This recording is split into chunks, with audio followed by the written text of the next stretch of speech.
Olá, senhoras e senhores, queridos amigos, queridas amigas, seres da essência da minha alma, do meu coração. Eu quero dizer para vocês que o plano realmente maléfico está traçado no Brasil.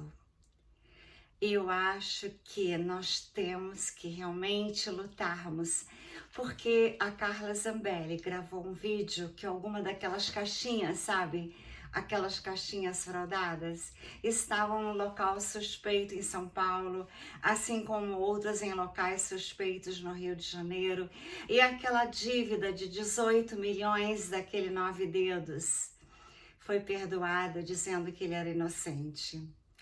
Ou seja, os acontecimentos estão levando tudo a nós acreditarmos que vai acontecer aqui o que aconteceu nos Estados Unidos, sendo que se nós compararmos o loirão e o nosso presidente no sentido de poder aquisitivo e lutar com advogados poderosos e até hoje nada foi resolvido, já demonstrou a vitória, mas eu não sei a razão porque nada foi resolvido. Talvez sejam as datas, né? Talvez seja a City of London que tinha que cair, ou seja, a princesa Diana continua me enviando mensagens e tanta coisa está para acontecer, mas a gente não sabe, nós temos que prevenir, nós temos que saber que a Itália lutou e a Itália venceu, que é uma grande vitória na Europa. Mas aqui as coisas não estão indo muito bem, parece, porque as estatísticas são terríveis. A gente olha, a gente vê, e quando a gente lê ou escuta nas grandes mídias, que eu não escuto, eu sempre coloco nos canais de YouTube. Mentira, fake news. Olhem, enxerguem. Então, nós temos que lutar pelo Brasil, não adianta fingir que nada está acontecendo, porque a situação é seríssima do Brasil, principalmente com relação às escolas. Todos os professores fazem esse sinal aqui, significando uma coisa, quando na realidade ele significa outra. Podem significar loucos, né? Que é o que eu acho. Acho que a população do Brasil realmente foi hipnotizada, idiotizada, infantilizada, demonizada. Enfim, os hackers avançam a cada dia na população da Terra. Eu fui na polícia de internet, as filas são imensas de pessoas hackeadas. Eles olham para você, acham que você tá com uma roupa bonitinha, que você tá de salto alto, que você mora na França, que você tá cheio de euros. Aí querem te hackear. Então, a situação do Brasil é seríssima e eu não sei o que aconteceu com aquele aliado lá da China, que ele ia se aliar a BRICS, que já faz parte, isso é a nova aliança da Terra, e ele está preso. Acho que aquele partido traiu-o, porque ele estava para acabar com aquele partido, assim como traiu o pai dele. Traiu o pai dele que tinha fundado. E ele, criança, com a mãe e os irmãos foram morar em cavernas. Essa é a história dele. Eu não gostava dele, mas quando ele passou para o lado do bem, e eu pensava, como que uma pessoa tão ignóbil, tão satânica, pode ser casada com uma mulher que é uma artista? Os artistas, normalmente, eles são conectados com o Criador. Haja visto o quadro da Primavera que eu pintei? Eu sou artista. Eu sou estudiosa da física quântica há 19 anos. Eu sou um ser da saúde, da ciência e das artes.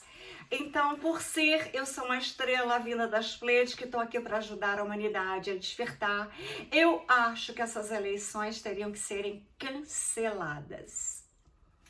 É a minha opinião como ser humano que sinto as energias, que sinto as vibrações, que vejo e pesquiso tudo o que está acontecendo no planeta, e eu acho que essas eleições não deveriam acontecer, porque se acontecer, vai ser pior. É a minha opinião de um ser das verdades. Mas vamos ver aqui na Itália o que aconteceu com Marcelo Rossi, que é um analista político, está sendo candidato por São Paulo a deputado federal. Should Europa Worry? Na revista The Economist. Deixa eu abaixar um pouco esse som aqui.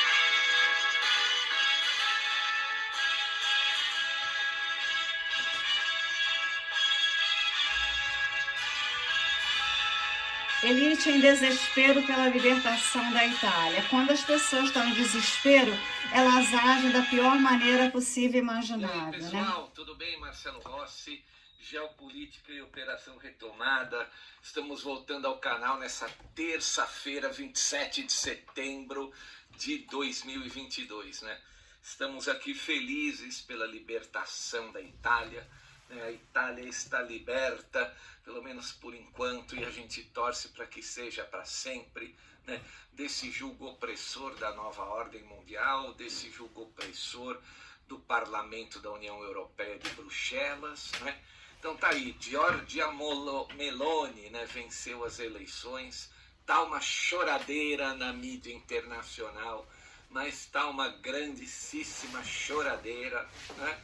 E com isso, né, a última eleição antes da nossa, a direita vencendo assim de lavada, isso enche a nossa esperança aqui para a reeleição do presidente Bolsonaro. Inclusive vou falar aqui para vocês, vocês sabem, né, que a Giorgia Meloni usa o mesmo bordão, né?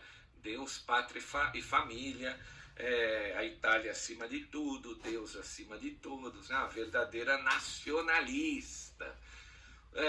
Essa aí que tá, a imagem que está ilustrando o nosso áudio, né? A capa da revista The Economist, que saiu agora essa última semana, que tem ela sendo colocada como uma ameaça. E a questão principal da capa, eles perguntam se a Europa está preocupada, né, com essa ameaça, threat, né, the threat of the right, a ameaça que eles chamam da extrema-direita, não é? Mas não é ameaça nenhuma, a não ser que seja para eles, né? Ameaça para a nova ordem mundial deles, porque agora os soberanistas então estão virando o jogo no mundo, né? E a Nova veio, se levantou depois daquele episódio contra o Trump e entendeu qual que era o processo agora pelo qual a nova ordem mundial se infiltra em todas as nações. Esse processo também está gerando resultados catastróficos no Chile, né? Poucos meses aí após a posse do Boric, né?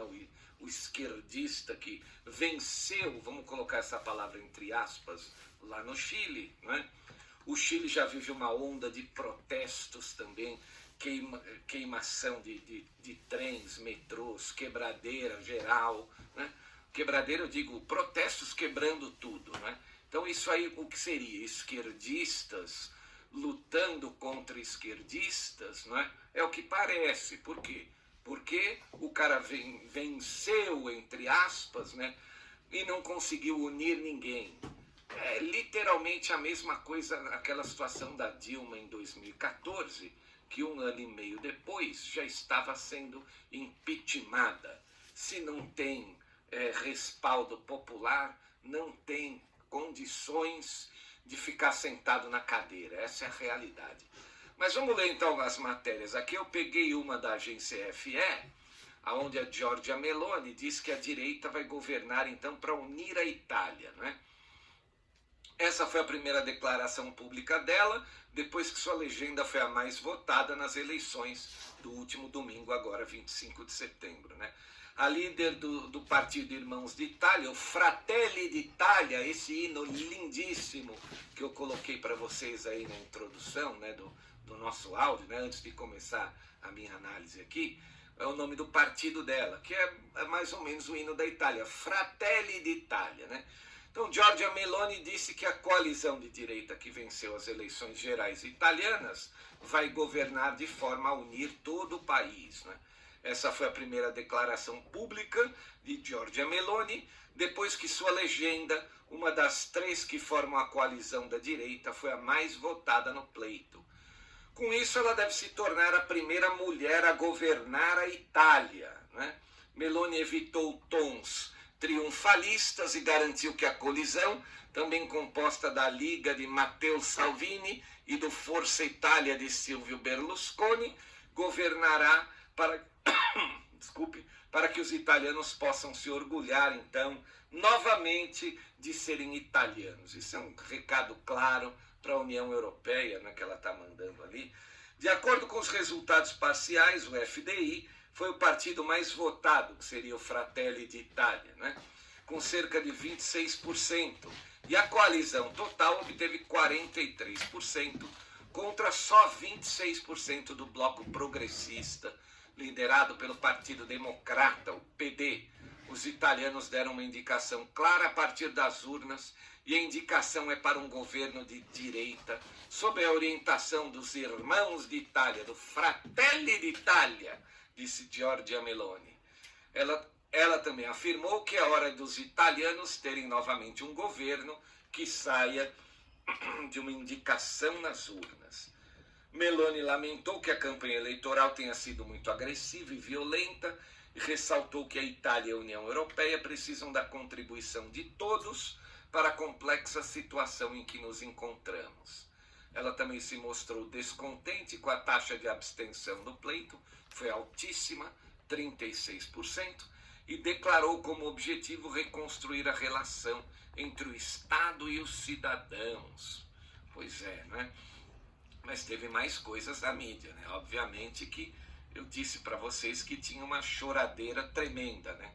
E nós vamos aqui mostrar então toda a choradeira, porque a oposição, obviamente, que começou a gritar, né? Começou a choramingar, começou a se lamentar, não é? E nós vamos pegar aqui a matéria também falando que a oposição colocou culpa no populismo, colocou a culpa em outras situações, ó. Essa é da agência Reuters. A Culpa no oposição Bolsonaro. italiana culpa a desunião e o populismo por derrota nas eleições. Quer dizer, eles chamam a vontade soberana do seu povo de populismo. Bom, aqui é a mesma coisa, né? Então a matéria saiu assim: resultados já apurados mostram a aliança conservadora, né, que venceu por maioria sólida nas duas casas do parlamento, né? Os líderes dos partidos de oposição da Itália culparam a falta de união, falta de unidade, e os eleitores que escolheram o caminho do populismo pela derrota eleitoral. É a velha desculpa de sempre, né? Ele é um populista, né? Nesta segunda-feira, dia 26, é isso eles disseram ontem, segunda-feira, dia 26, depois que o bloco de direita de Giorgia Meloni venceu as eleições parlamentares nacionais, né?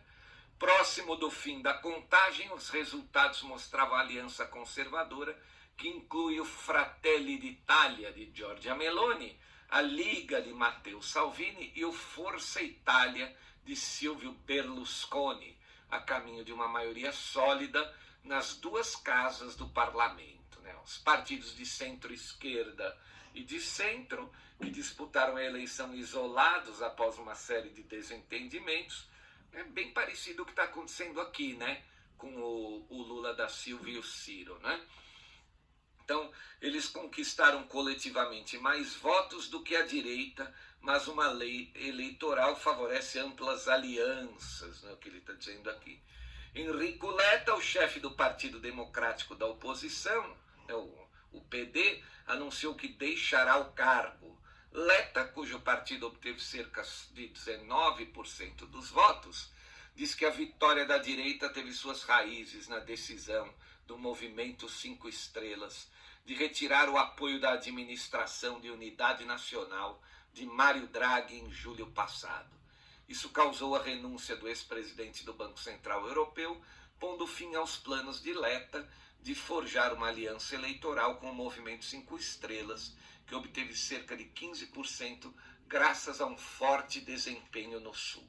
O que eles não falam aqui, gente, né, que a gente tem que explicitar aqui no canal, é que na Europa todo esse movimento da pandemia também foi muito intenso, talvez até mais intenso do que aqui no Brasil, né? Obrigatoriedade de picadinhas, né?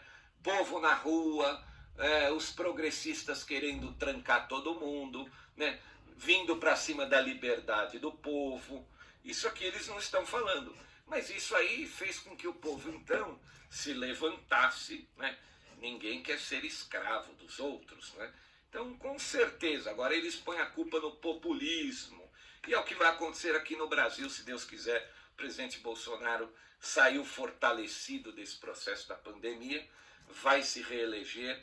E aqueles, né, aqueles que usaram a pandemia de uma certa maneira como arma para oprimir o cidadão, né, aqueles que tentaram usar como uma nova revolução socialista, vamos quebrar tudo, deixar todo mundo dependendo do Estado, aqueles secaram. Veja, o ex-governador de São Paulo nem de eleições vai disputar. Desapareceu. Tanto que perdeu apoio, né?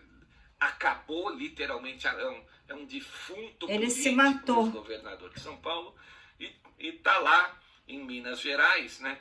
O Calil, que vai ser derrotado no primeiro turno, também um cara que tentou escravizar o povo de Minas na pandemia, né? O povo ali de Belo Horizonte, precisamente. Tá, obviamente que vai pagar por esse grande erro, vai pagar com a derrota em primeiro turno. Aqui na matéria eles estão botando a culpa no populismo, mas não falam, né? Obviamente, por que o povo se levantou. Mas nós aqui, que estamos acompanhando o canal, né? Vocês que estão acompanhando o canal, que sabem das coisas que acontecem, nós sabemos, né? Por que o povo se levantou, então, contra o progressismo, contra a esquerda, né? Eles querem destruir a boa governança, eles querem destruir os valores cristãos, a família, né? E todos os valores que nos são caros, né? Outra matéria que saiu na agência France Press, esse áudio aqui é só falando da vitória da direita na Itália. O Berlusconi volta ao Senado, né? Ele após ser expulso por fraude fiscal. Ó. O 3 vezes primeiro-ministro, que chamou sua exclusão de dia de luto pela democracia lá atrás, pode voltar agora à linha de frente da política. Quer dizer, vamos lá. Isso aqui obviamente que as matérias têm tendência de esquerda, né, progressista. Será que, vamos bater na madeira aqui de novo 3 vezes, né? Mas será que se o Lula vencesse, eles iam falar assim, após ser preso, após roubar, após participar do maior esquema de corrupção da história da humanidade, Lula volta à presidência do Brasil, né? Imagina a vergonha que seria para os brasileiros no mundo inteiro, né? Após tudo isso ter acontecido, o homem que diz que foi inocentado pela ONU, olha a lorota, fui inocentado pela ONU, né? O homem que diz ser inocentado pela ONU, né? Não foi inocentado porra nenhuma, né? Sempre com o perdão da palavra, é o que a mídia não vai dizer, com certeza não vai dizer. Mas vamos voltar lá à matéria então do Berlusconi. Ó. 3 vezes primeiro-ministro, chamou sua exclusão de dia de luto pela democracia, então volta à linha de frente da política. Né? Esse primeiro-ministro Silvio Berlusconi, líder de um dos partidos que integram a coalizão de direita, vencedora nas eleições na Itália no domingo, dia 25, foi reeleito aos 85 anos de idade para o Senado, do qual foi expulso em 2013 por fraude fiscal. Quer dizer, foram progressistas que acusaram ele de fraude fiscal, né? O antigo líder conservador foi eleito em Monza, no norte, onde é dono de um time de futebol da série sob a bandeira do seu partido Força Itália. Obteve 8% dos votos contra 26% do Partido dos Irmãos da Itália. Eles chamam aqui o Partido Fratelli d'Italia, da Giorgia Meloni, de partido fascista. É a pecha que os globalistas colocam na direita nacionalista, né? Ó, seus fascistas, né? Botaram essa pecha. Nós somos fascistas, nós somos extrema-direita. Agora, eles não são bandidos que querem dominar o mundo, né? Eles não são criminosos transnacionais que querem impor um totalitarismo tecnocrata em todas as nações do mundo, né? Eles não são criminosos que soltaram os 4 cavaleiros, o cavaleiro da fome, o cavaleiro da morte, o cavaleiro da guerra, o cavaleiro da peste. Eles não são, né? Acham que nós somos trouxas. Isso é a arrogância dessa gente. Achar que nós aqui embaixo somos trouxas, né? Uma vitória com doce sabor de vingança para Berlusconi, apelidado de Imortal por sua longa trajetória na política após ter se lançado lá atrás em 1994, né? Sua atual companheira, Marta Facina, foi eleita deputada de uma região que mal conhece, como ela mesma confessou. Olha a credibilidade do cara, né? O 3 vezes primeiro-ministro que chamou sua exclusão do Senado em 2013 de dia de luto pela democracia, pôde voltar à linha de frente da política graças ao fato, né, da sua desqualificação, né, do seu impedimento ter expirado em 2018.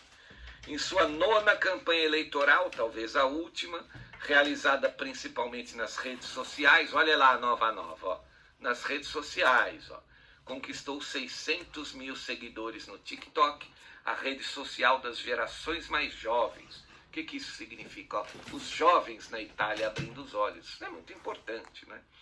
Em um vídeo visto mais de 1 milhão de vezes, ele para se gabar, né, de ter matado uma mosca. Em outro ele brinca sobre roubar namoradas dos jovens de 18 anos. Quer dizer, os caras vêm implicar até com as brincadeiras que o cara faz. Ó.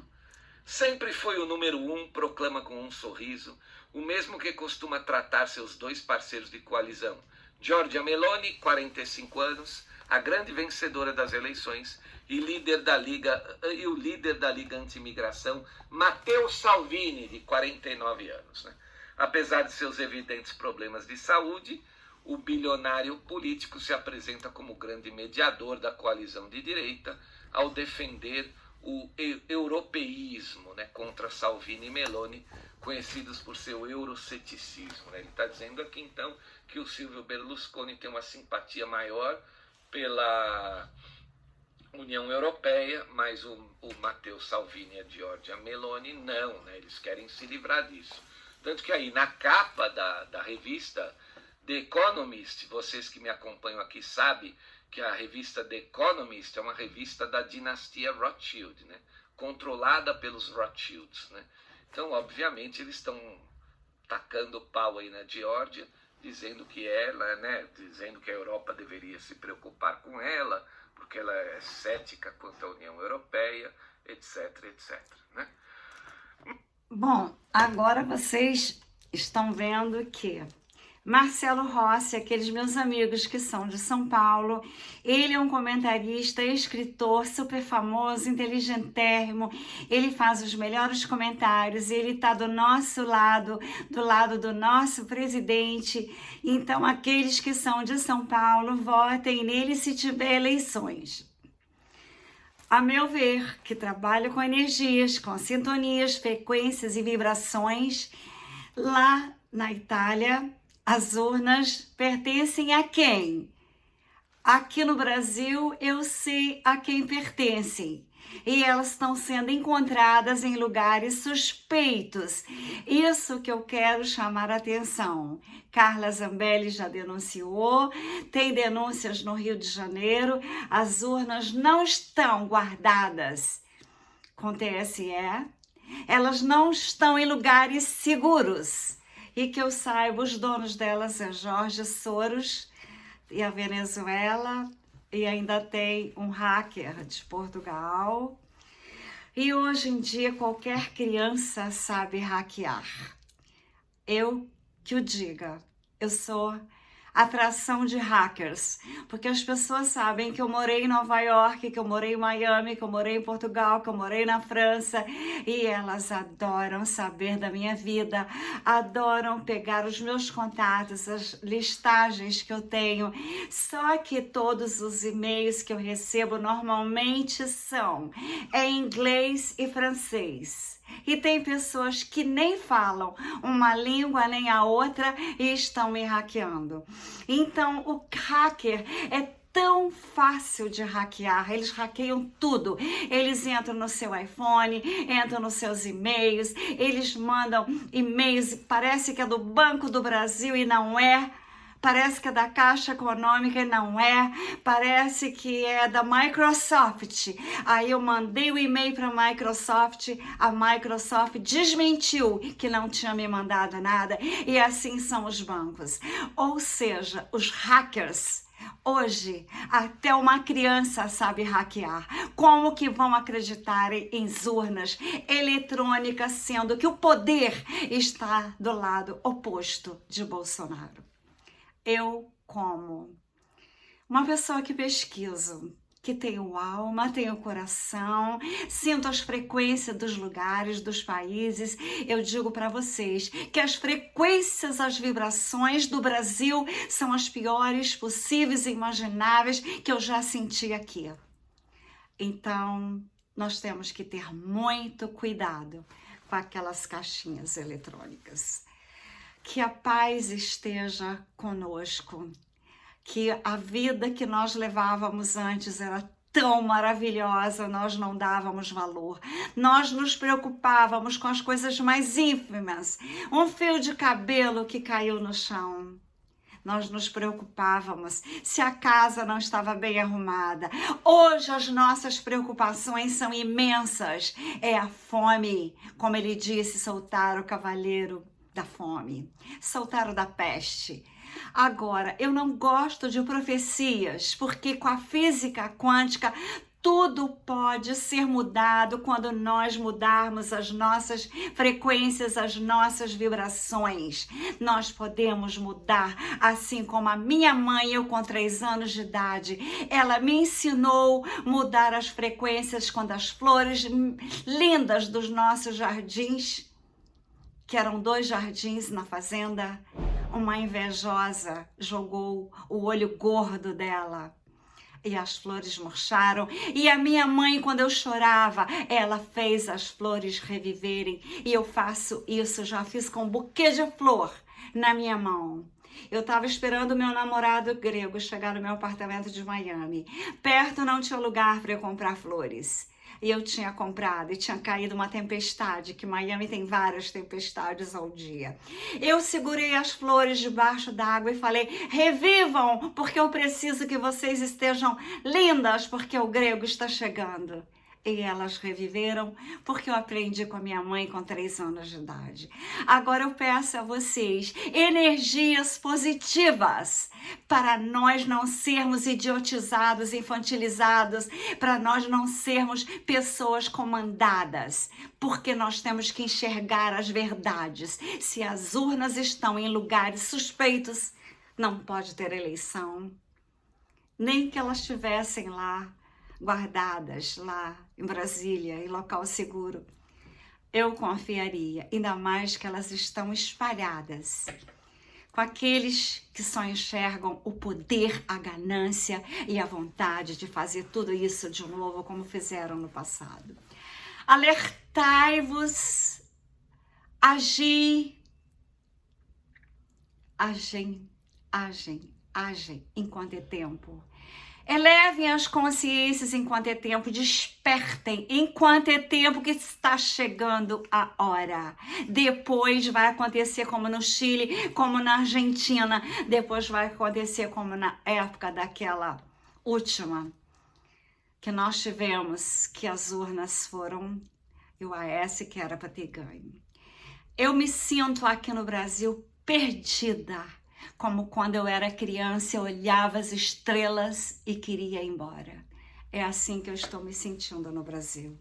Olhando estrelas, querendo visitar a minha família das estrelas, as Pleiades.